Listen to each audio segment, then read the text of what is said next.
Hi, I'm so sorry, guys. My light went off for some stupid reason.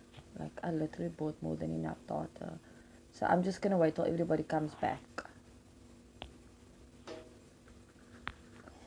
And while I do that, I'm going to go. Y'all gonna come with me. Just remind me where I ended also off.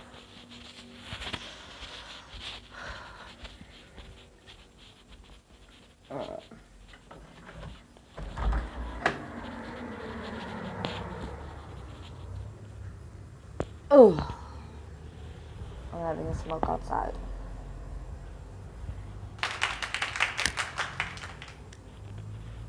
I literally just heard applause. I don't know what the applause was. Did somebody applause or something? I'm just waiting for everybody to come back so that I can continue because it's gonna be really stupid if the light is bad, eh? Light is so bad here. Let me sit down. Like a better. Um.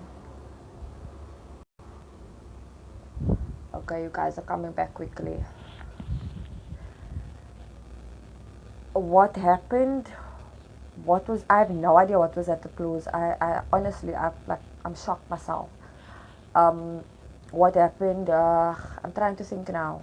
Oh, right. So I was. Somebody's trying to come in. I'm trying to figure out how this works, guys. I don't know how this invite people thing works. So try not to do that because it's like it breaks into the thing. I'm just waiting for more to for the rest to come back on. I think it is public again. Oh, it's a nice car.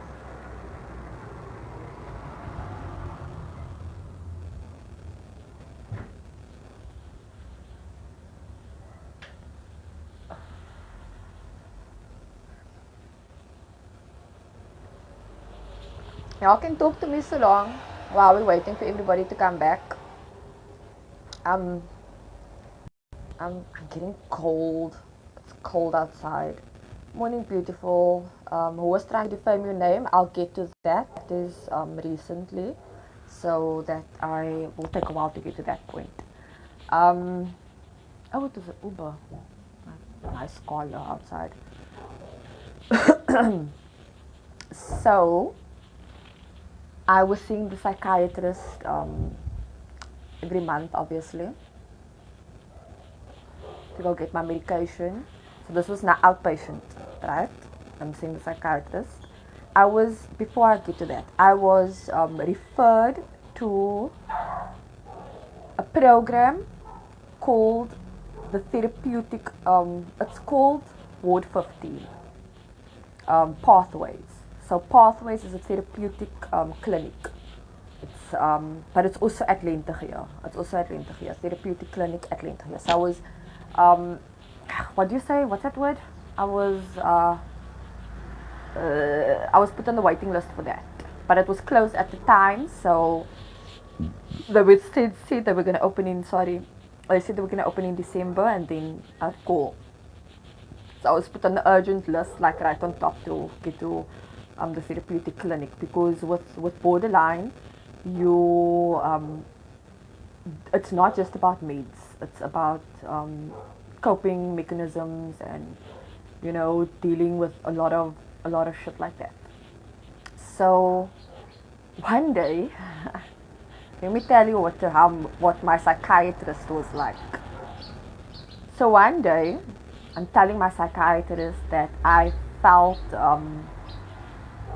hurt that none of my friends came to come see me, and I was like, I see them partying, I see them enjoying their lives, I see them going out. I mean, we were on level 1, so you can come visit me. Anyways, I told him this, and can I smoke finish? Do you guys mind? Because there's still people coming on. Hi, Kaylin. Hi, Kaylee. Hi, Marco. Hi, Karen. Hi Zena, welcome back guys. Sorry, my daughter went off. This fucking daughter sucker. Facebook needs to stop taking so much data. If anybody wants to sponsor me Wi-Fi, like please man, I don't mind. Um, am I freezing? No, I'm not. So I'm telling the psychiatrist this that was feeling a type of way that nobody was coming to see me. Nobody was there. Like I'd say I'm in a bad space and nobody was there. And it was, with somebody suffering from mental health, a message is sometimes not enough.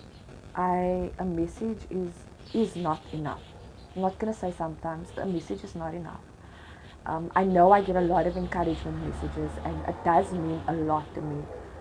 But people need to understand that the physicality of having somebody there when you're going through it is different than social media.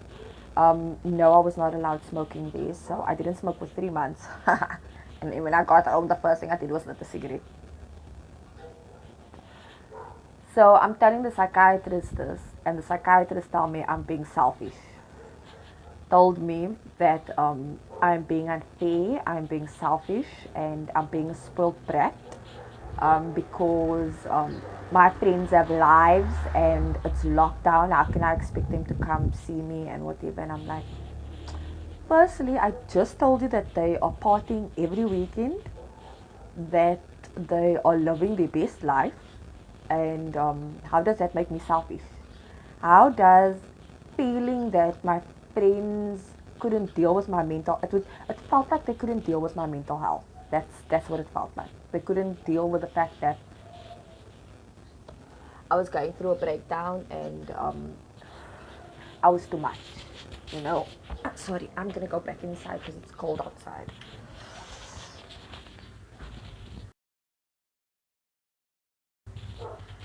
Let's just close the door. Sleeping. Oh, right, I'm back. Is it perfect? So yeah. So the psychiatrist told me that I'm being selfish. I'm a brat. Um, I'm being spoiled. No man, for fuck's sake, stop giving me these notifications. Sorry, I'm not talking to you guys. I'm talking to my phone. Um, and I looked at him, and the way he said it was with so much contempt. I think it's the word I can use. It was like, um, you need to just deal with it. Got literally my sessions with him are like probably 10-15 minutes. That's the session with him. All he was concerned. Oh, and another thing was, he was concerned about the people and not me. So that his main concern is about people being around me, and and this was his words. I'm not really worried about you. I'm worried about the people because of if I have an outburst. I've had violent outbursts before, and that was years ago. The violent outburst that I had was years ago. The spur wasn't a violent outburst. It was just a space where I was blocked in and I couldn't allow out. I don't know what's his name, but we actually gave him a nickname, Jocelyn. He was the head of psychiatry, he no longer is. I will also be, I will, yeah, I will also be mentioning him in my article. And quote, sorry, sorry, my phone is just gonna pause for a bit. The live is just gonna pause for a bit.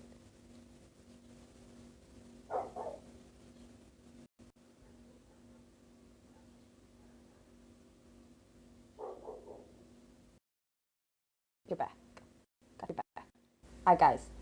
Um, and he would just look at me, whenever our sessions were, he would look at me, just be like writing down all these things, and when last did I have an anger outburst, and um, I need to stop, and I'm like, dude, you're supposed to be helping me. All you're telling, you're like making me feel more shit about the fact that I have a mental health problem. This dude was like, and I'm complaining, but I'm like to everybody, and I'm like, look, I don't want this guy. I can't do this guy. This guy's making me feel more cuck. And it was, no, not Dr. Fester. His name is Lebo. His name is Lebo. I don't know what his surname is. His name is Lebo. He's got a very funny surname. I feel fat right now. Shoo. Let me just do this whole, and maybe do that. I can hide the fatness there. So, he kept like, it was never a good session. Whenever I came out of that session, I just felt worse. I felt worse and I felt worse. When he mentioned the fact that he's more concerned about the people around me, I asked him, okay, then would you sign off disability because I'm not working, I'm unable to work at the moment. And look, I made myself look lekker for the video, man. I was unable to work. I was obviously unable to work around people. I wasn't, and he refused to. He refused to help me out. I mean, my mom also had not lost a job, but my mom was as well, so she's at to retire. My brother just finished his hospitality course, so we were struggling. We were really struggling, and I was like, I'm asking for help. I'm asking, and I don't want help permanently because I am going to. I'm going to come right. I know I'm going to come right. I have to put my phone on charge.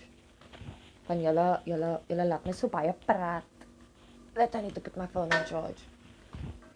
Let's find this hole. Here we go. Nah, definitely not level Festa. So yeah, and then I didn't want to see him anymore. I was like, oh my god, and I would tell my psychologist about this. So I was still seeing my psychologist, right?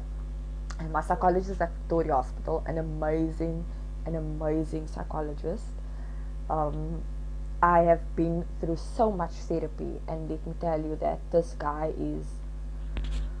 he's been the best therapist I've had in the past 10 years. Thank you, Brett. I know you follow my other page. I will be sharing it on there, so I can thank you there as well. But I have an amazing psychologist, and I told him about it, and he also wanted to like find out what the doctor's name was and everything, and blah blah. And it's like I couldn't remember, because when you're in that state, it's like I'm trying to fix me, but you're making it worse for me. As a doctor, you're not supposed to be working. I get you a psychiatrist, and I get as a psychiatrist, your job is to work on my brain and figure out the medications that will work for me. My medication just kept getting increased. Like literally on 300 milligrams of sleeping pills. I'm on clonazepam, citalopram, antibiotic, antihistamine. I think that's all. And when eventually, with our last session, I was like, I can't do this anymore. I can't do this with him. I can't do this whole coming and feeling like shit. Like I'm get into his office and I'm shaking because I'm worried, like, what is he gonna cuck me out about now? I'm worried that I can't tell him how I'm feeling because you're gonna say I'm selfish, you're gonna say I'm being spoiled, or I'm whatever other thing. And I'm not the only one that he did that to, by the way.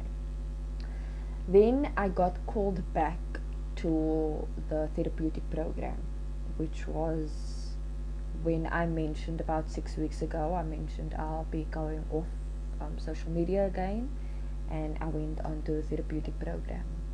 And this program I will recommend to anybody and everybody. Lente gee might be kak. The nurses at the different other wards are horrible. They really are horrible. But he was a kak. Yeah, I can't even pronounce that brand. Again, I can't even pronounce what you're saying. um, but Ward 15 is different. Ward 15 I was broken when I went in. I was broken to an extent that I can't even describe. And I came out and I found me again while being in there. I switched off from social media, obviously. I just had my WhatsApp, so we were allowed our phones, we were allowed smoking. It was like, Ward 15 is like the space you want to be in. Do you know? It's so therapeutic that and we were only a lot of people, we were only 6 people. And one of the 6 people was a friend of mine who is no longer a friend. And that is the one that defamed my name, which I will get to soon. And I was in this program, and I was so scared before going in, right? I was like freaking the fuck out, because I'm thinking, I really had bad experiences with Lentege's nurses. Am I going to have this again? And it was totally different. It was so different that I didn't want to leave, because I felt safe, I felt secure, I felt taken care of, I felt I found a passion, I found a passion that I thought I have lost for so long, and which is painting. I will share my paintings with you guys, and I'll explain what each of it means. And this is how the therapeutic program works, is I literally got a pack like this to go home with, that helps me, that takes us. And you get sessions like every day. You are getting your psychology, your caseworker sessions twice a week. There's occupational therapy, there is physio, there is your downtime is still like 10, 11 o'clock at night. Because I had trouble sleeping, I was allowed to roam around a bit more than not than the others, but I was allowed to because they knew my sleeping. So about 3 o'clock they'd make me a nice nice glass of warm milk, and then we go have a smoke, and then I'd just go back and I'd lay and I'd just wait till it was time to wake up. Like my ons het tyd nodig. Yes, we do, my darling, we do. Nobody knows about the therapeutic program, and it's very sad. But one thing I've learned out of this entire experience was that there is nobody that understands mental health better than somebody that's suffering. I get that, and I get that it's difficult for those that has people in their lives that suffers from mental health. And the hard part is I lost a friend during this time, because I couldn't take note of what she was going through. So I lost a friend, a very dear friend, and it kind of made me very sad. And can people with anxiety go on the therapeutic plan? Yes, you can. You can do that. You can have your private doctor refer you and recommend the program. You can have a GP do it if you feel you can. The waiting list is long, however, because they just reopened. We were the first batch that came in, so they just reopened. And they take on very little people because the nursing staff is very little, and they take on about, I think, 6 people at a time, so that the nursing staff can have not a grip, but be there, and they were there. They literally were there. I mean, they knew 3 o'clock is my time to get up. 3 a.m. in the morning is my time. It's when I'm done fighting my sleep now. It's when I'm done trying to fight my sleep. And I'd get up, and it wasn't because I couldn't sleep, because I was finally dealing with my shit, man. I was finally, everything that I tell you guys was as me just sharing my story. But inside there, it became a reality. It became a reality to me that, you know what, you were molested as a child. Your innocence was taken away from you at a young age. And it wasn't okay, but it was, it hit me so hard. The reality of it hit me so hard that I would withdraw. But the moment I withdraw, the nurses are like on it. The nurses are like, they check up on you, and they are amazing. They, in that section, they are amazing. I have only but good things to say about them. And my caseworker was also very much amazing. Dr. Zarina Parker, she was absolutely amazing, but they were all well aware of the fact that I didn't want to work with the other psychiatrists, so I was grateful for that. And it changed. I mean, I found the passion of painting, and it changed the way I see things, the way it helps you, the way with dealing things and things like that. And a lot of realizations needed to be made as well. Like, I needed to understand that, you know, yes, I was toxic at one point in my life, and I was a cuck person, but it doesn't make me a cuck person now, man. You know,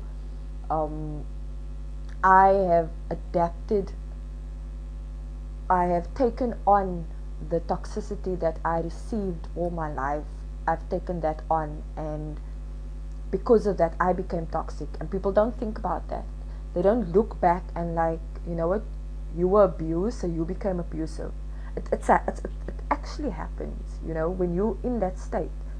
You become that person because you're so used to it. And dealing with all of these things I was in the program for 5 weeks, and dealing with it was hard. It was painful.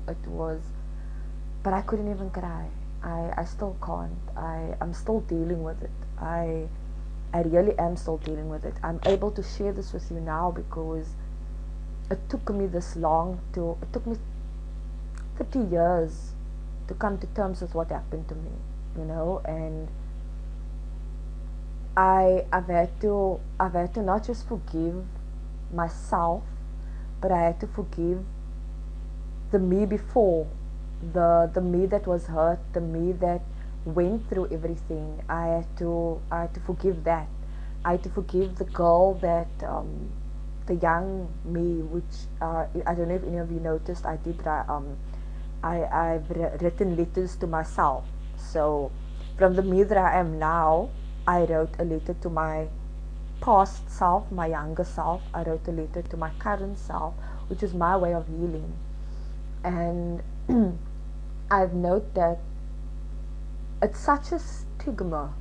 We sat, and our group would be sitting and talking, and we'd realize how much of a stigma, thank you Auntie Alta, how much of a stigma mental health can really be, because people don't listen. People don't want to hear that I can't get out of bed today. I mean, it was my birthday yesterday, and I was telling my friend that I actually felt very crippled. Like, I had to force myself to get out of bed, and I'm thinking to myself, it's your birthday. You know, you always have crack experiences around your birthday. My best friend didn't wish me, and I'm like, just do this. And you have no fucking idea how hard that is to just do this.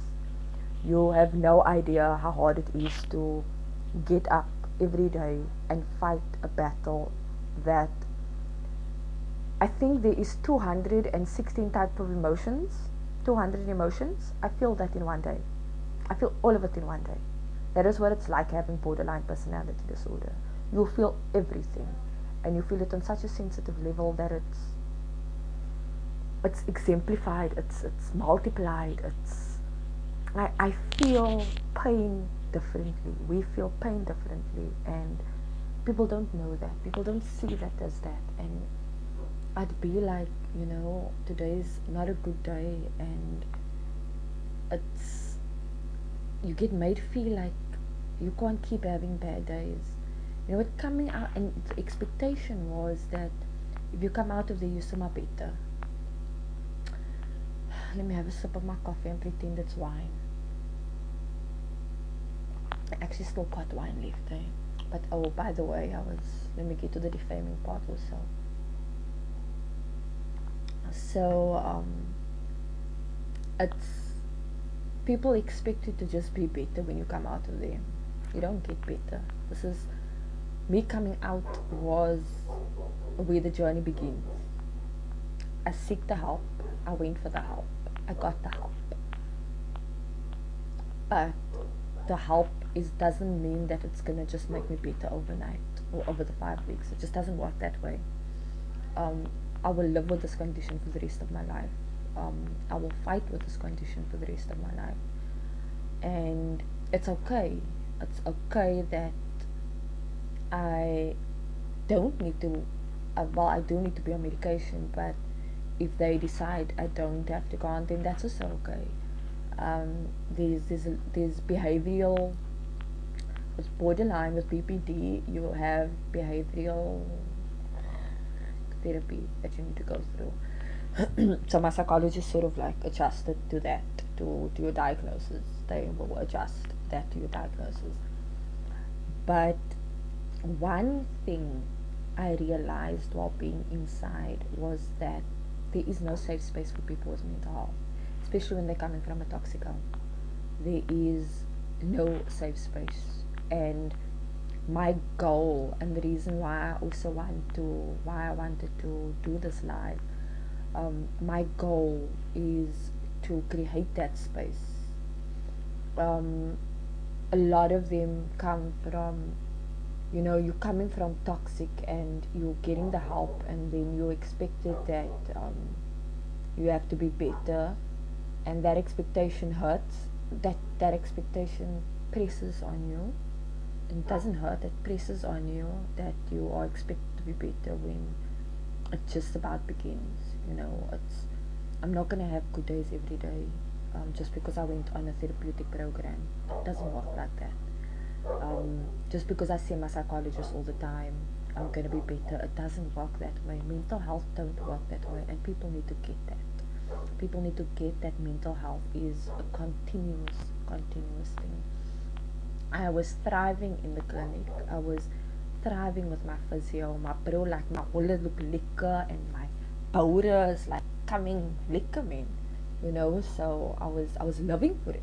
I really was. But coming home is a different case, because now I have to face reality again. And facing reality is knowing that some people are still not going to want to be there because they don't want to handle the mental health in me. They don't want to handle somebody that suffers from mental health. They don't want to deal with all of that. Sinus is so crap. Probably wiping my makeup off. Let me try and reply to your messages. Lisa, try to acknowledge that I defaced them. Not just that.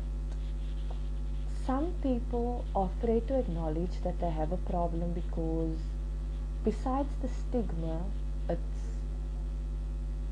it's a matter of, oh, I'm something's wrong with me. That's the thing. People won't admit that there is something wrong and that it's okay to seek help. That's the thing. People are afraid to go for help, and it's sad. It really is sad, because it's okay to go for help. But you're like, for fuck's sake, go for it. But don't expect that everybody is going to be understanding. Yeah, the family is like, don't expect that everybody's gonna be there. It's hard going. This road is alone. You are on this road alone. I can promise you. And as much as people say they're gonna be there, it's still hard. It's still, you're still alone. You're still alone on the journey, and it's okay. It is okay to be alone on your journey, because that is what you need to do. You need to be on that journey for the fact that you there's a lot that you're gonna go through. There's a lot that you need to recognize, and the stigma is the one thing that you need to just say, fuck it, man. Fuck the fucking stigma. I am suffering today, and it's okay. And I, like, at this moment, I'm so anxious. I can tell you, I'm cuck anxious. I'm cuck scared right now. Because of certain things that certain decisions I need to make and things like that. And it's, I am like, I have to leave my friend's place soon, and I'm like, okay, I don't know if I'm able to handle that, you know?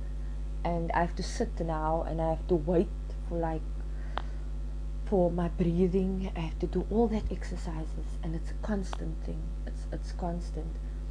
And the stigma with it is so bad that you don't want to go for help.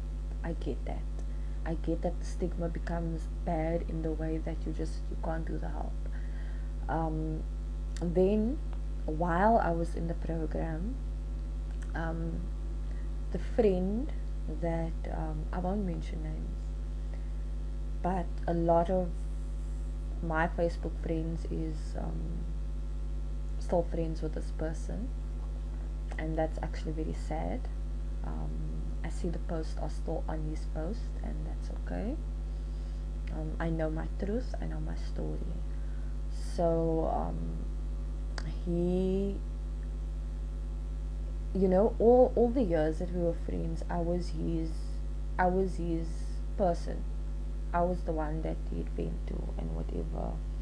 Would you say you lost a lot of friends because of your illness? Yes, I did. I lost my best friend. I lost a lot of friends. I didn't just lose them because I was suffering. I lost them because I knew that they were toxic, and I needed to remove them from my life. It was painful. It is painful. It's not something that I do, that people go. It's not something that people understand. People don't want to deal with people with mental health issues. They don't. They don't want to deal because they think we're constantly negative. They think we're constantly bitching and moaning and whatever the excuses are, and we're not there for them because we're too much in our own world, and you get all of that, and that's how you lose the people, because it gets to the point where you can't handle it anymore. You can't.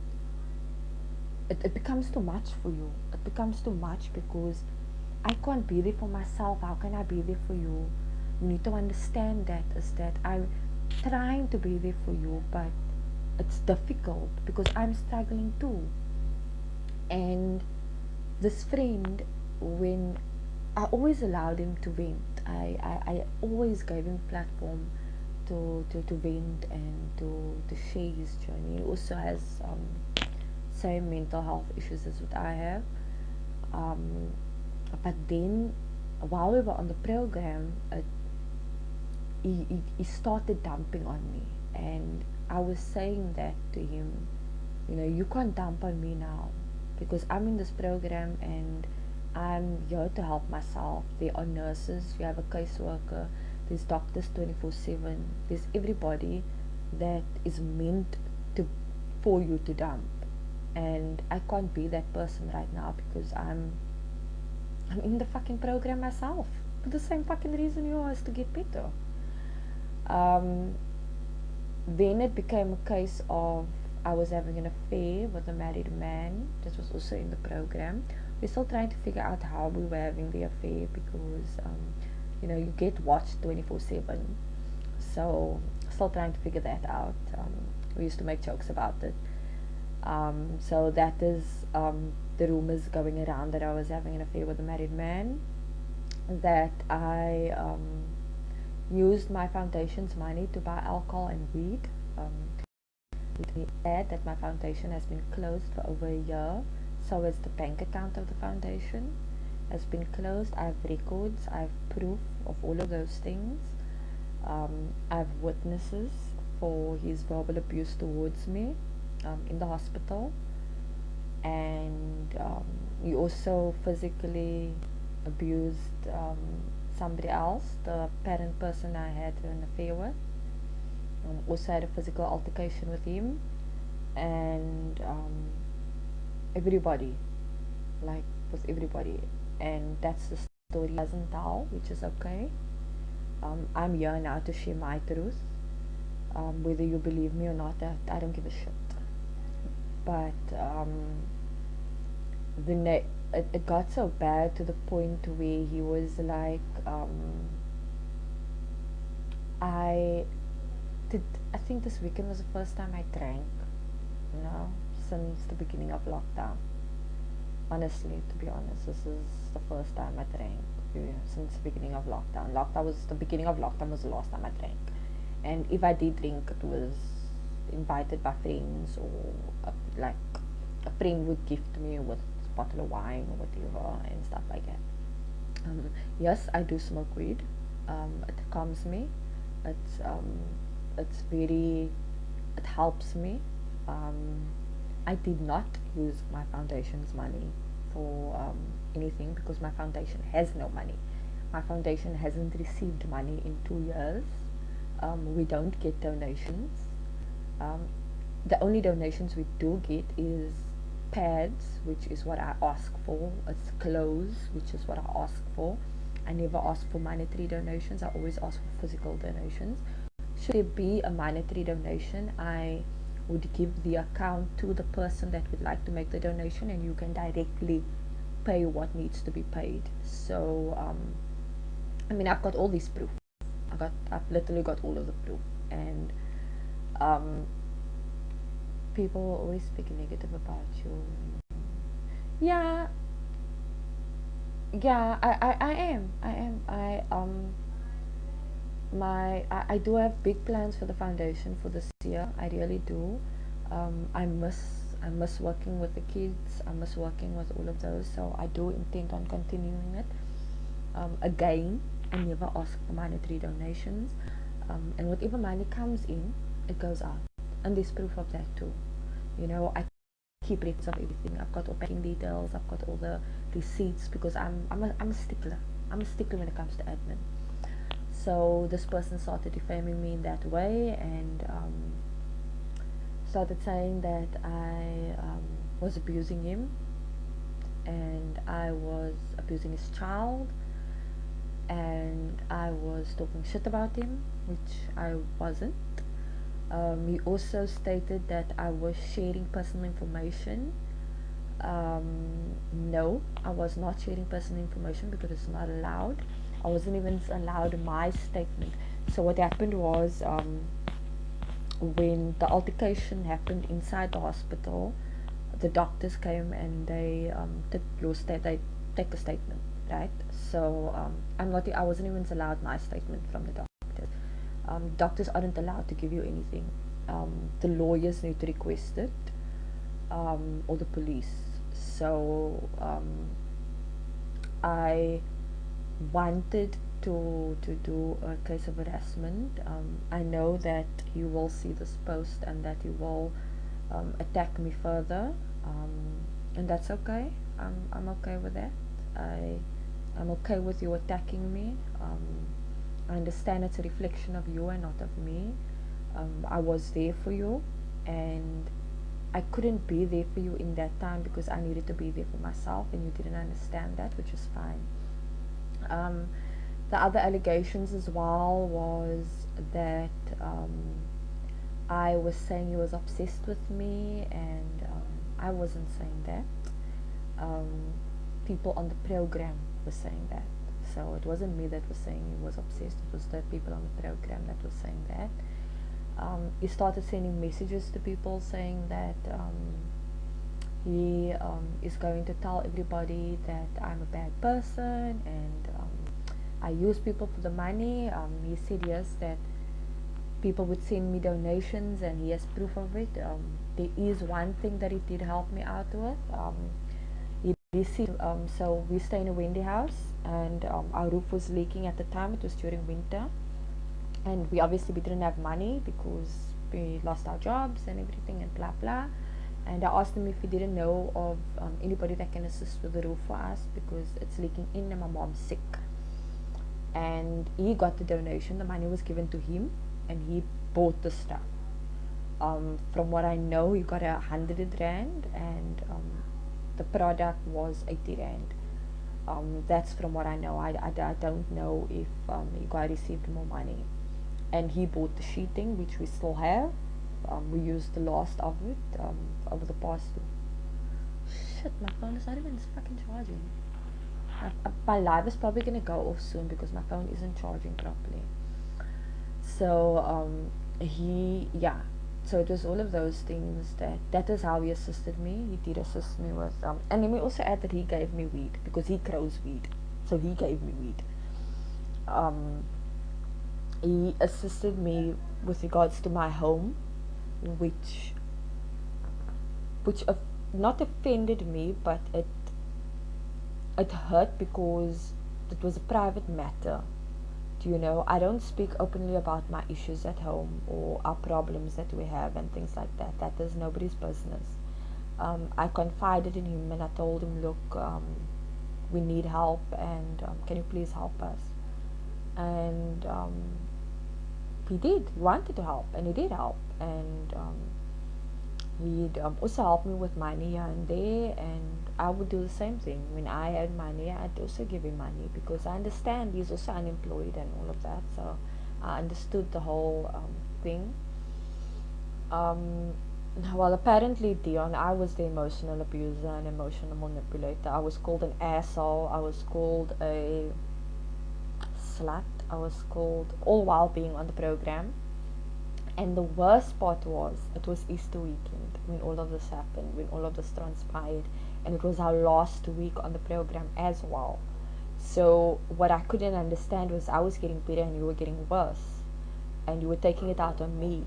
And when he left, he would post these things, and I've got all the screenshots of it, and he posted such a lot of vile things about me. And it was sad because we both going through the same thing. We both have mental health issues. We both have, borderline personality disorder. I understood my disorder better while being on the program, so how did you not understand yours? So it didn't damper my progress. I will say that. It didn't damper my progress. I did want to leave. I really did, because I felt that I'm in a safe space. I didn't deserve all of these things that was happening, but I fought through it. I fought through that, and I stayed on, and I'm fucking proud of myself. I'm legit fucking proud of myself for doing that. And I finished the entire program. I finished it. I got a certificate even for participation in occupational therapy, and for all the hard work that I did. I'm not at home now, so I'll just post those things a bit later. My phone is going to die, guys, so I'm going to end my live soon. Should you want me to do another live, I would do that as well. You guys can just let me know what you want me to talk about, and I will openly speak about these things. I just need people to know that don't leave the people that's in your life that suffers from mental health. Don't leave them. Like, I know it's not easy. I know it's difficult living with somebody that has mental health problems. I know it's difficult being with somebody. Like, I chose to be single for 3 years, and I chose to not allow because I knew that I wasn't healing. So I didn't want to add that onto anybody else. But I thought that my friends would be there for me, and they were there. They were there, and I get that they had their own lives, you know. I get that they had their own shit and all those things. Somebody said thank you for sharing your story. Thank you. Um, Thank you for your messages, guys. Um, so it's hard, I know, and people with mental health, we tend to be alone. We tend to gravitate to being alone because we don't want to put the pressure on everybody else. And it's not that we're selfish. We aren't selfish. We are told we have to be selfish, but we're not selfish. We we aren't being unfair. I can't help that my brain is not working the way your brain works. I can't help that I process my emotions differently to the way you process your emotions. I can't help that when I wasn't okay, I couldn't be there for you, um, because I I would drop things at the hat of anything for everybody, and anybody that knows me knew that that kind of thing I was. And I mean, I don't party. I very very seldom drink. I gonna have a glass of wine now because I think I need the only thing that's gonna take the papalas away. But I I'm a homebody, you know. I stay indoors. I all of these things.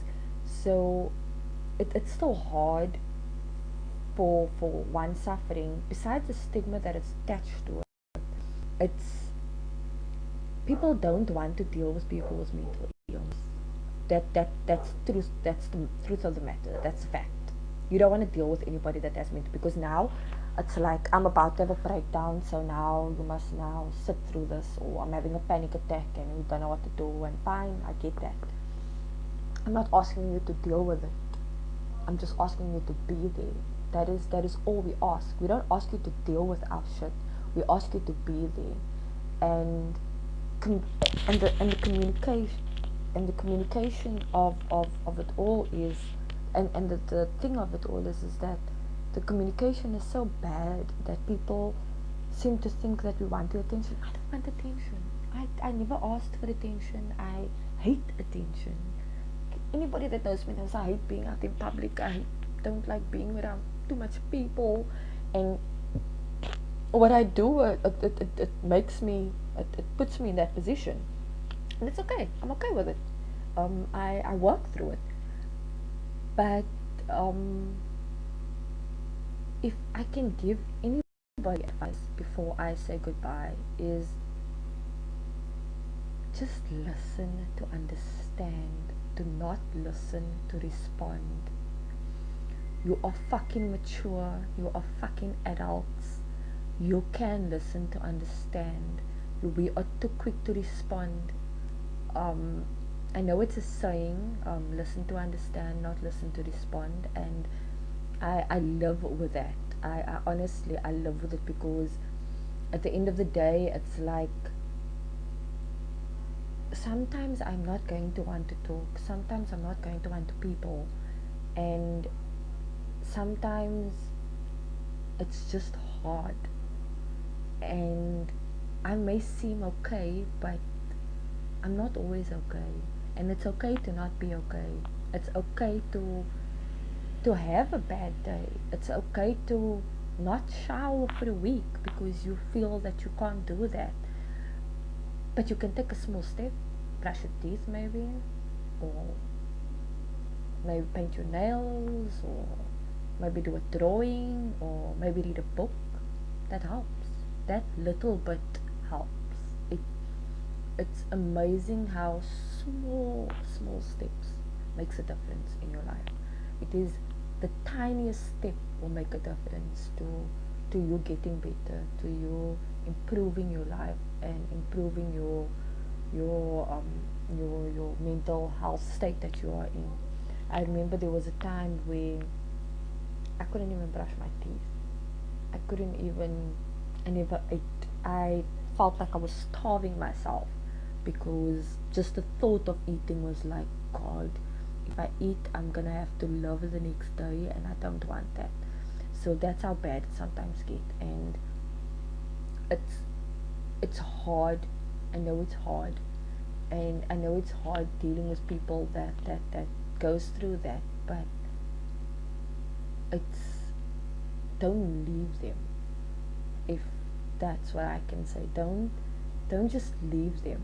You know, if they are opening up to you and they are sharing their journey, you have every right to either say no, or I can't deal with, not I can't deal with you, I can't take on your energy right now, and that's okay. You don't need to take on my energy. I'm not going to feel offended by it, but be nice and tell me, you know what, I know you're going through a lot at the moment, but I can't deal with it. Fine. I'm a big person. I have a psychologist that I can message and say, look, I'm going through CAC. But it shouldn't end there. There is no support structure for people with mental health. And it's sad. It is CAC sad. I'm getting inboxes. I'm not going to respond to the inbox messages. I'm sorry, guys.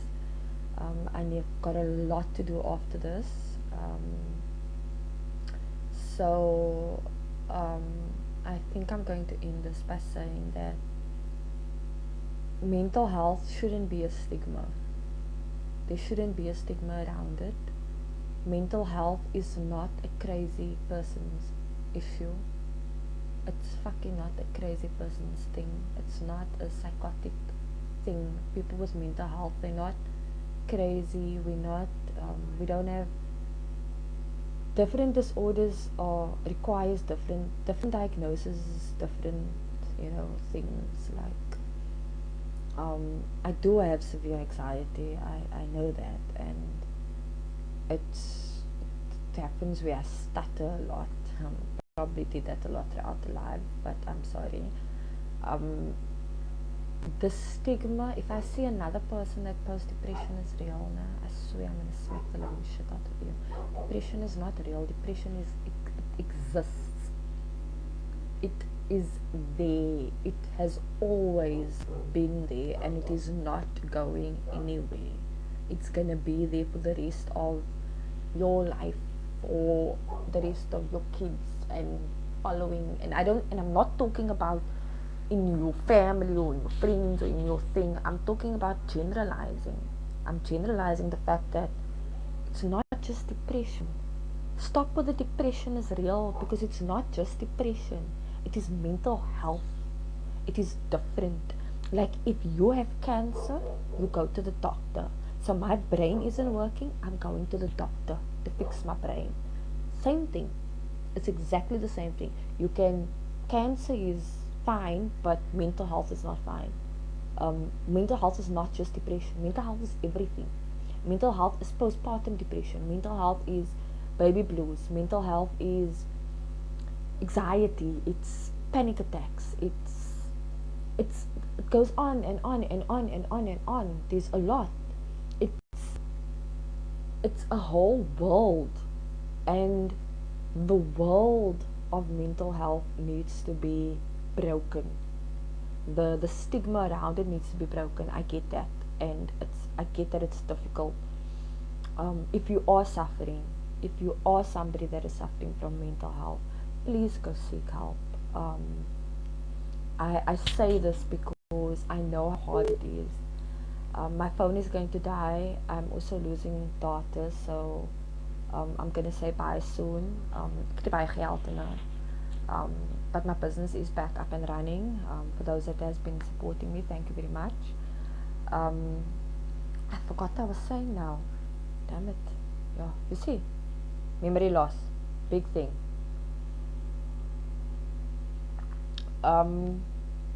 Seek help. Don't be shy. Like literally, don't be shy. Don't be scared to go to a doctor. Don't be scared to go to a psychologist. If you have a flu, you're gonna go to the doctor, right? So your mind is not working, go to the doctor. Go, and there are spaces. Grassy Park Clinic has a mental health nurse. Victoria Hospital has mental health doctors. They've got psychologists. They've got psychiatrists. Mitchell's Plain is a bit difficult. Mitchell's Plain is, I'm sorry to say, but colored people are cuck.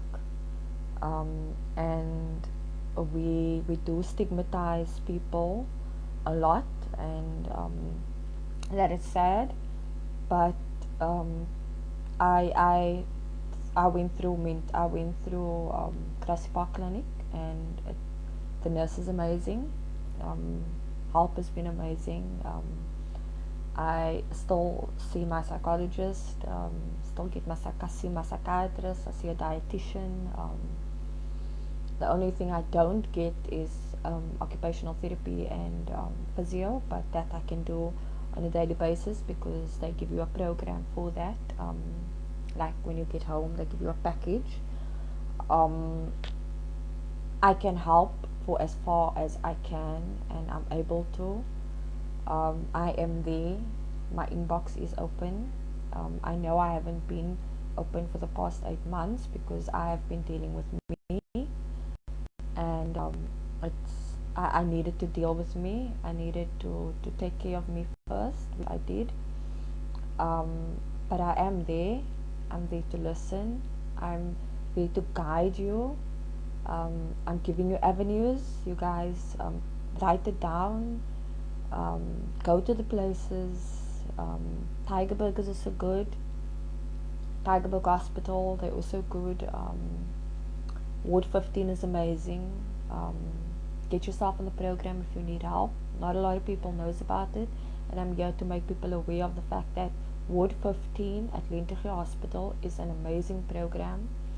It is a therapeutic program. You are free to it's a voluntary program. It's worth the 5 weeks or 6 weeks of being away from home. It is worth it. You don't get visitors at the moment because of COVID, but that's okay.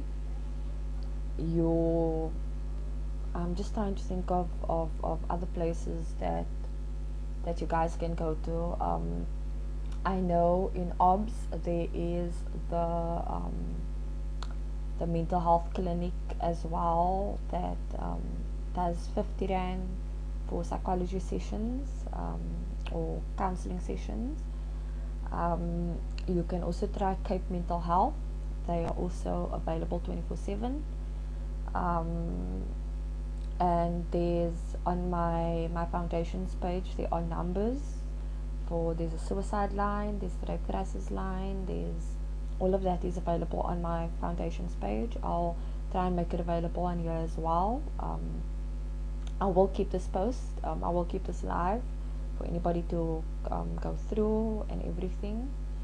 And I just like to say thank you for listening. First of all, to me talking and ranting and everything. Thanks for that. Thanks for allowing me the space to be open, to share my journey. It hasn't been an easy one, but it it it's been it hasn't been easy. I'm not even gonna say it was worth it. It's been a hard journey, but I'm slowly coming back to me, and I think that's a great thing. That is exactly where I need to be. Don't hide. Also, don't hide. It's not worth hiding. You shouldn't be hiding. You guys are amazing souls. Are you are beautiful within, and don't forget that you are enough. You are more than enough. You are fearfully, wonderfully made. God created you in His image. Don't ever forget that. Just because you're suffering from mental health does not make you lesser of a person. You are not lesser of anything. There are people that you can speak to. I am starting a program again that should help I got a long message from somebody and I can't seem to see it. I think it's disappeared. I'm sorry if I missed your messages. I will try and respond to them after I switch off. And guys, be gentle on yourself. Like legit. Boys, men, be gentle on yourself. You are suffering too, and it's sad that you need to suffer in silence. It's okay. You're a guy. It's okay to go see someone. Don't be. Fuck the stigma. Fuck what people's gonna say about you. Like, middle finger them if you have to. But it's okay not to be okay. It's okay to be you, to feel what you feel, to deal with what you're dealing with. It's all of that is fine. You it's not the end of the world. The world isn't gonna end because you need a break from it. It's never gonna end. The world it's gonna continue and it's continue. And lockdown was hard on people. Lockdown made people realize more things, and lockdown is is is I think the main reason that we needing to talk more about mental health. I will figure out how to save this and I will put it on my YouTube channel, on the city with Ronal. Actually, I'm on a city of some sort. Oh shit, that's my battery. Like, my battery is really going, guys, so I really have to go. Um, just fuck's sake. Okay, let's just keep it like that quickly. When it gets to 3, I'll say bye. Yeah, guys, please go for help. Please, please, please go for help. There's nothing wrong with you. You're not you're not a stigma. You are not your mental health. You are not your diagnosis. Remember that. You are not your diagnosis. You are you. You will always be you. You just need a little bit of a push. That's it. You just need a little bit of help, and that's okay. Don't forget that. Don't forget how enough you are. Don't let anybody put you down. Don't let any. If somebody is going to say something, ignore them. It's a reflection of them and not of you. Remember that everybody's response to you is a reflection on them and not you. How they respond to what you saying or what you feeling is a reflection of them and not you. Remember that. That is what you live with on this live.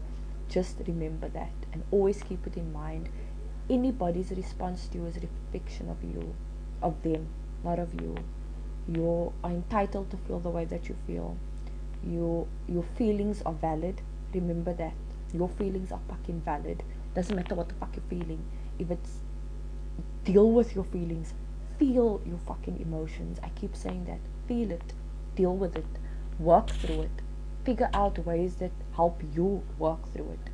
I'm up for coffee dates. I'm definitely up for coffee dates. But I don't have a car now, so be quiet about the coffee dates. Thank you for watching and listening. Thank you for your messages of support. Once again, also thank you for all the birthday wishes yesterday. I had an amazing birthday weekend. My friend is not on your live, but I'd just like to say thank you to Olivia Deploy for making my birthday extra special. Thank you to those that has been supportive financially with me, that has supported my business. I know I do owe a lot of people a gratitude and a lot of other things too, and I will get there. I'm still struggling a bit, but I will get there. Like I said, if you guys want me to do a live again, just message me. Drop a message on my wall, on my inbox. Whatever it is you want to talk about, I'm open. I'm up for talking about it. Y'all know me. My pics, Rick for Nux.